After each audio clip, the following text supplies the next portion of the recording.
President Trump defending his defense secretary in the wake of the use of a non-government approved messaging app to discuss a military operation. Natalie Brand tells us lawmakers from both sides of the aisle say they want more details from the administration about exactly what happened.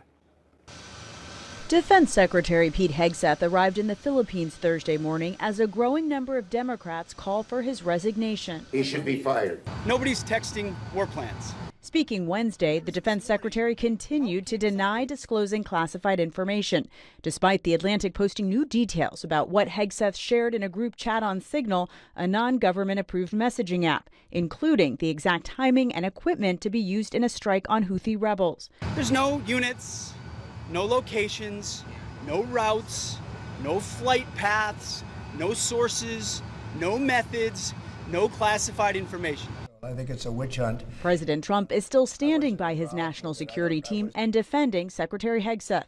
Hegseth is doing a great job. He had nothing to do with this. But the president says he'll ask Hegseth to review whether the contents of the Signal chat should have been classified.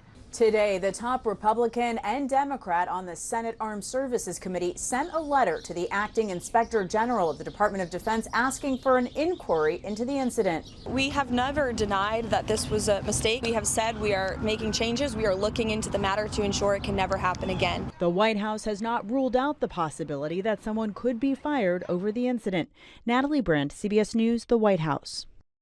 Back here at home, a long-standing area food pantry is closing, and rising food prices are partly to blame. 5 News reporter Jose Carranza shows us how this will have a major impact.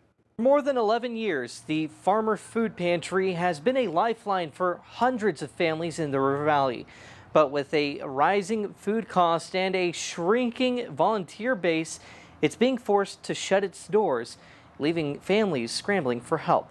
After more than a decade of service, the Farmer Food Pantry is closing, a casualty of soaring food prices and dwindling resources. The food's just gone up. It's just gone up too far. And this building, can you imagine? I've got so many freezers and refrigerators going at all times, these lights. What the utilities are running the church, a church that doesn't have that much money. Inflation makes even the basics harder to stock. A big impact when 50,000 boxes have been handed out in 11 years. Someone realized that the price of eggs went from $1.20 a dozen to $6, and I really can't afford them. Instead, you give out cereal, we give out pasta, we give out mac and cheese, we give out crackers, peanut butter, milk, vegetables, and fruit. And it just has gotten so expensive. Residents like Sandra Cox rely on the pantry to get by. Right now, costs are going sky high. Groceries that I might have spent $100 on 3 months ago even are now costing me about $200. With the pantry closing, neighbors will have to look elsewhere. Stark says they've partnered with other local pantries like Current Church to ensure some services continue. We were sending our things to Current because they're a much bigger church. They've got 3 places that they work. And we know that they're close to us. We're tickled to death that they can find a place over there that can help them. As the doors close, the impact of this loss will be felt beyond just the food. It's the community connection that will be missed.